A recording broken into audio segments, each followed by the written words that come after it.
All right, you guys see it. It's my first waypoint flight with the Mavic Air drone.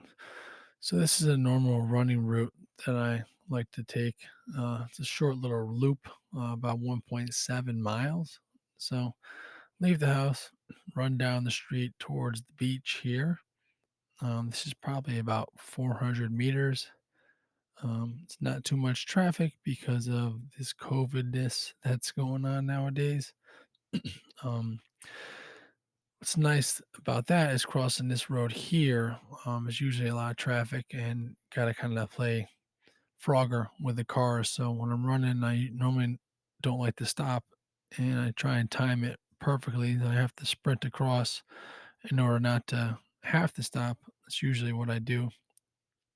So coming up here, you can see we get to the beach. This is West End Beach, the place where I grew up, coming to the beach on a pretty much regular basis as a kid. Great beach close to the house, very nice. Then I'll take a left here and go north along the beach for a little ways. See, it's a pretty gray day out today. I ran this loop the other night.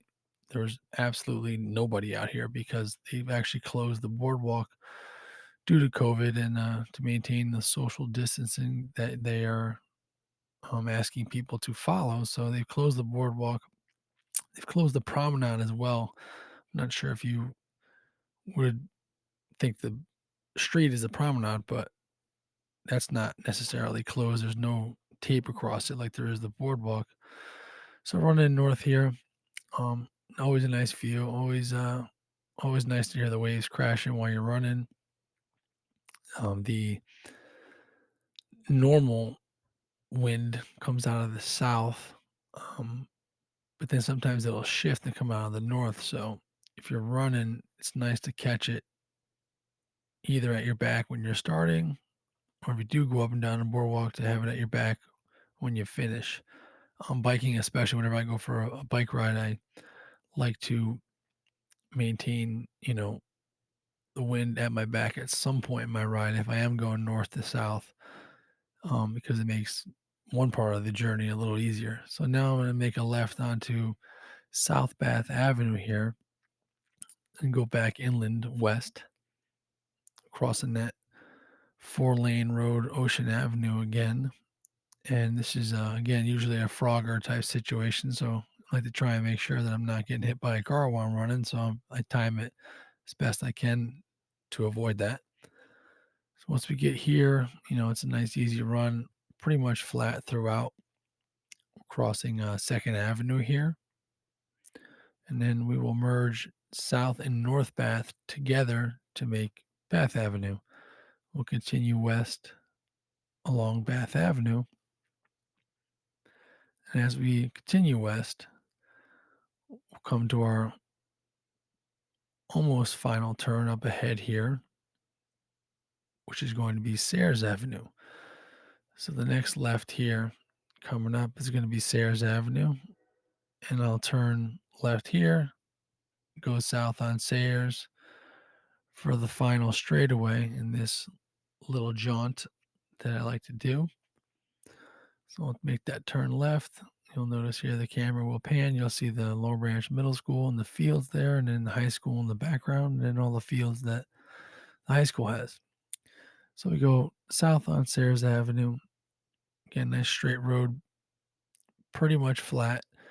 The last little section of Sayers is a decent little uphill, not very much, but at the end of the run, it definitely gets you a little fiery. So we'll kind of get your breath ready and your pace ready going to the uphill. And I usually like to, you know, charge that and make the last part of the run challenging. So coming up here, you'll see that street on the left coming up here is Avery Avenue. And that's basically the bottom of that little hill. And the hill's maybe a 150 to 200 meter, um, maybe a 15-foot rise in elevation. So not very much. But when you're running at the end of your run, and you push that little section pretty tough, it turns it into a challenging run at the end, which is always nice. So at this point, I'd be pumping it pretty hard, making sure that that uphill is a challenge. And then it flattens out here as the other street crosses here, which is Hewlick. And then making that final turn up ahead here is West End Avenue, the street that I live on. And we'll make that final left in the last little maybe 50 meters or so. I'm about 3 doors down there and get to the front of my house. And then you have your final run. So about 1.7 miles, nice loop, pretty simple. Good way of getting a little bit of cardio in, especially if you're not fully planned on working out the day. So, and that's the end of it. Hope you guys enjoyed my first waypoint flight with Mavic Air. I'll be doing more of these, so looking forward to pumping out some more of this content. Have a great day.